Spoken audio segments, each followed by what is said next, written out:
ostentano identità. Costumi che si muovono vivi, vari e diversi, colorati e impreziositi da gioielli e amuleti. Dettagli e sfumature immortalate dai grandi viaggiatori che frequentando l'isola fin dai primi dell'Ottocento ne hanno dipinto lo stupore.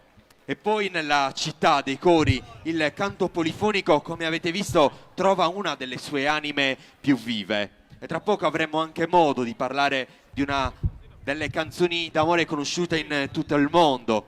Sono trascorsi oltre 100 anni da quel lontano 23 luglio del 1915, quando tra le pareti di una casa di Nuoro il poeta, avvocato di Sarule, Salvatore Sini, scrisse i versi che da allora hanno cantato il nostro modo di esprimere l'amore in tutto il mondo. E attraverso l'amore, attraverso non poter riposare, ma attraverso l'eleganza di chi indossa gli abiti tradizionali di questa città, si restituisce omaggio alla festa del Redentore, ma soprattutto si restituisce forza alla città di Nuoro.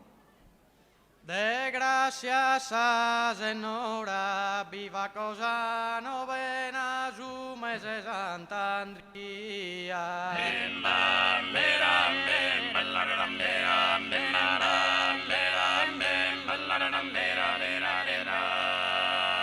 gracias a Senora, va por su coro in pena, o culumba de chi allí non ti vio i sora.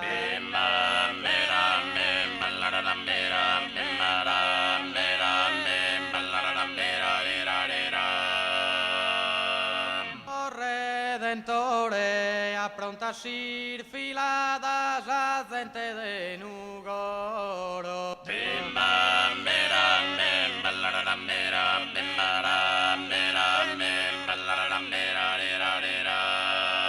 Pro Cristo Redentore, tu es endistimada, da una teru corono acetes amore.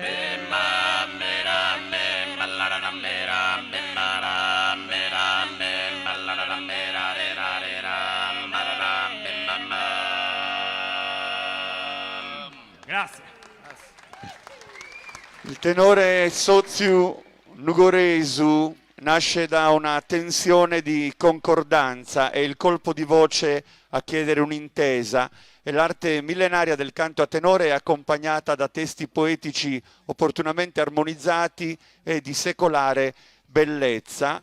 E il canto a tenore non è solo una tecnica né un repertorio, è un modo particolare di vivere il rapporto con l'altro e di rappresentare il proprio accordo con gli altri componenti del gruppo, con la poesia, con la società e con quella cultura che nel corso dei secoli ha elaborato e tramandato quel singolare modo di cantare. Il gruppo ampio e spontaneo di chi indossa l'abito tradizionale di questa città continua a rappresentare